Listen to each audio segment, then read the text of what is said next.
Méditation biblique du jour. Thème: la promesse royale malgré les failles humaines. Texte: Matthieu 1 verset 6. Isaïe engendra David, le roi. David engendra Salomon de la femme d'Uri. 1. Qui a écrit ce texte? L'Évangile selon Matthieu. Il écrit pour démontrer que Jésus est le Messie, légalement issu de la lignée royale de David. 2. À qui s'adresse-t-il?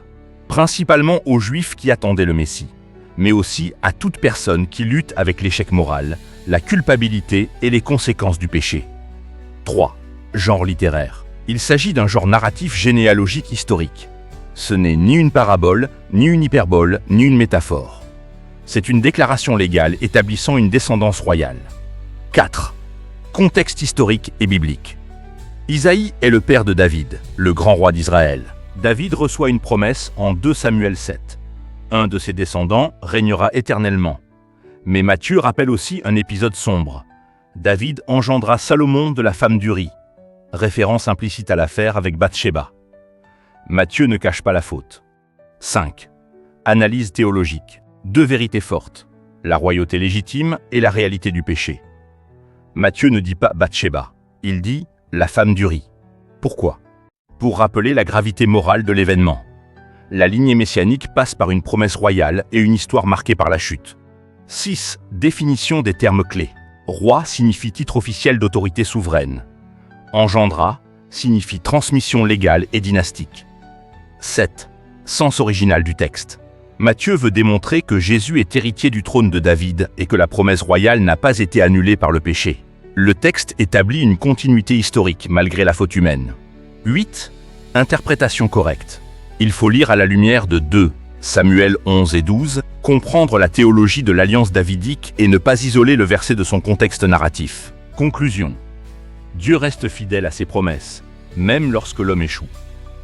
9. Mise en garde contre les mauvaises interprétations. Ce texte ne dit pas que Dieu approuve l'adultère, que le péché est sans conséquence ou que la grâce annule la responsabilité. David a subi des conséquences sévères. La grâce ne supprime pas la discipline divine. 10. Illustration. Un roi peut briser une loi, mais le royaume ne disparaît pas pour autant. Le trône continue, même si le roi chute. Dieu est plus grand que la défaillance humaine. 11. Exemple concret aujourd'hui. Une erreur qui semble irréparable, une chute morale ou une décision qui laisse des cicatrices. Dieu peut restaurer sans effacer la responsabilité. 12. Message clé du jour. La promesse de Dieu est plus forte que tes fautes. 13. Action spirituelle. Aujourd'hui, confesse toute faute non réglée, accepte la correction divine et reçois la restauration. Dis: Seigneur, restaure-moi sans minimiser mes erreurs. 14. Acte prophétique. Déclare: Seigneur, tu es fidèle même quand je suis faible.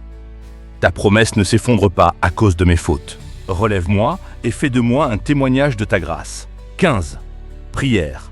Père céleste, merci pour ta fidélité envers ton alliance. Protège-moi de la chute. Et si je tombe, relève-moi dans la repentance sincère. Que ta promesse s'accomplisse dans ma vie. Amen.